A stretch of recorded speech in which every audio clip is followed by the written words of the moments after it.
नमस्कार दोस्तों, कैसे हो आप? आज हम देखेंगे अननोन फैक्ट्स अबाउट मून। तो इस वीडियो में हम आपको अननोन फैक्ट्स बताएंगे चंद्रमा, मून या चाँद के बारे में। तो दोस्तों, आगे बढ़ने के पहले हम आपको बताना चाहेंगे, यदि आपने हमारे चैनल को सब्सक्राइब नहीं किया है तो तुरंत सब्सक्राइब बटन को प्रेस कर हमारे चैनल को सब्सक्राइब करें। यदि आप हमारे चैनल को सब्सक्राइब करोगे तो ही आपको जो लेटेस्ट जानकारी है फन फैक्ट्स की या जीके क्विज की आपको मिलेगी और आपका जो जीके का कोटा है आप बढ़ा सकते हो। तो दोस्तों, बढ़ते हैं पहले फैक्ट की ओर। तो मून का जन्म या चंद्रमा का जन्म कैसा हुआ उसके बारे में हम पहला फैक्ट देखेंगे। तो मून का जन्म हुआ था प्रोटो अर्थ और अर्ली अर्थ स्टेज के कॉलिशन से, और इसके कारण वो बड़े एक्सप्लोजन के कारण मून का या चंद्रमा का जन्म हुआ था। बढ़ते हैं नेक्स्ट फैक्ट की ओर। It use to look much bigger. तो ऐसा कहा जाता है कि जो अभी जो मून का साइज है उससे और ज़्यादा साइज मून का है, और वो ऐसा कहा जाता है कि moon started around 10 times closer to the earth than it's now. तो पहले वो 10 गुना ज़्यादा पास था अर्थ के, अभी वो थोड़ा दूर चला गया है।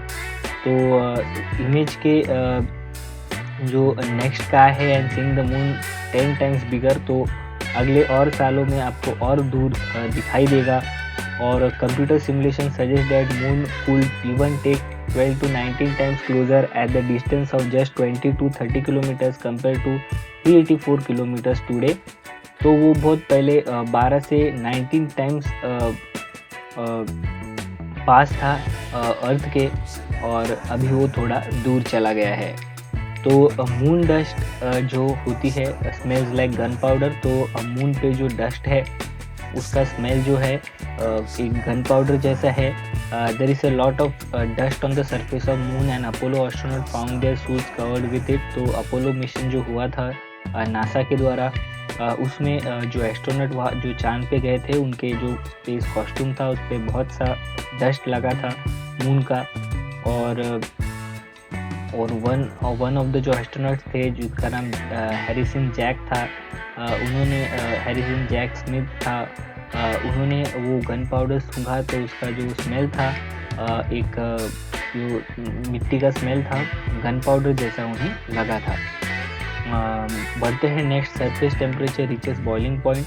तो जो मून है वहाँ पर कोई एटमॉस्फेयर नहीं है अर्थ की तरह। तो जो टेम्परेचर है वो एक्सट्रीम हीटेड भी होता है और एक्सट्रीम कूल भी होता है। तो उसके कारण कभी कभी जो नाइट का टेम्परेचर है बहुत कम या बहुत ठंडा भी हो जाता है और एकदम गर्म भी हो जाता है, जो कि एक बॉइलिंग पॉइंट की तरह हो सकता है या होता है। तो और एक फैक्ट हमने जान लिया। तो craters on moon can unlock space history. तो जैसे हमने बताया कि मून पे कोई एटमॉस्फेयर नहीं है, तो उस पर बहुत से मेटेरॉइड्स आके टकराते हैं और उसका बचाव करने के लिए उसके पास कोई मैकेनिज्म नहीं है, और जिसके कारण वहाँ पर बहुत से एस्टेरॉइड टकराते हैं और मीटियोर्स भी टकराते रहते हैं।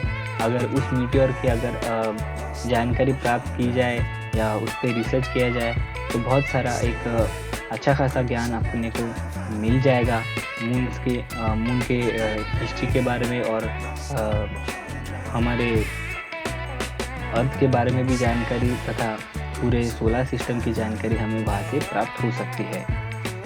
तो you always see the same side of the moon. तो ऐसा कहा जाता है कि मून रोटेट्स अराउंड इस एक्सिस, यानी मून भी रोटेट करता है और उसका रोटेशन पूरा कंप्लीट होने के लिए 27 दिन लगते हैं रफली।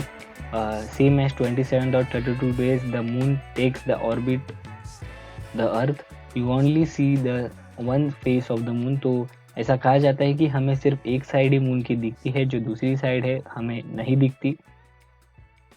Moon causes tidal bulges. तो ये आपने बहुत बार सुना होगा कि चंद्रमा के कारण जो टाइड्स होते हैं, हाई टाइड है या लो टाइड है, वो पूरा चंद्रमा के कारण जो ग्रेविटेशनल फोर्स होता है मून का, उसके कारण जो हाई टाइड या लो टाइड है वो आती है, और उसके कारण ही हमें हाई टाइड और लो टाइड का जो डिफरेंस है वो पता चलता है एज पर मून। नेक्स्ट है scientist has discover moon water. तो ऐसा कहा जाता है कि इंडिया के जो चंद्रयान मिशन है उसने एक पोल ऑफ द मून के साइड पानी डिस्कवर किया है, और नासा ने मिट्टी में पानी होने की जो रिसर्च है वो की थी, और उन्हें ऐसा पता चला है कि चांद पे भी पानी हमें मिल सकता है। द लूनर इक्लिप्स से क्रिस्टोफर कोलंबस, ऐसा कहा जाता है कि the north sky disk, a bronze artifact dating 1600 BC was discovered in Germany. तो जो नॉर्थ स्काई डिस्क है, जो ब्रॉन्ज आर्टिफैक्ट है, जो 1600 BC का है, वो डिस्कवर हुआ था जर्मनी में, और उसे हमें ह्यूमन मैप्स का पता चला था, जो मैप्स का पता चला था, और जिसमें इमेजेस ऑफ मून थे, यानी मून के चित्र थे वहाँ पर, और उसके कारण हमें जो एक्लिप्स है उसकी भी जानकारी मिली। तो मून पे बहुत सा रिसर्च हमारे पूर्वजों ने भी किया है। Lunar bases are on the horizon. तो ऐसा कहा जाता है कि जैसे एंटार्क्टिका में हमारा एक स्पेस स्टेशन है, या ह्यूमंस का एक रिसर्च किया जाता है बहुत से देशों के द्वारा, इसी तरह अगर मून पे भी एक स्पेस या रिसर्च स्टेशन रखा जाए तो वहाँ पर भी हमें मून के रिलेटेड बहुत सी जानकारी प्राप्त होगी, और वहाँ पर भी बहुत सारा काम हम साइंटिफिक रिसर्च कर सकते हैं। तो दोस्तों, इस तरीके से हमने आपको मून के बारे में कुछ अननोन फैक्ट्स बताए। ये वीडियो आपको कैसी लगी हमें ज़रूर बताइएगा। ये वीडियो आपको पसंद आई है तो ज़रूर लाइक करें, और ऐसी जानकारी के लिए हमारे चैनल को ज़रूर सब्सक्राइब करें। आशा करते हैं वीडियो आपको पसंद आई होगी। हम मिलेंगे आपके साथ ऐसे किसी और वीडियो में। इस वीडियो को देखने के लिए धन्यवाद।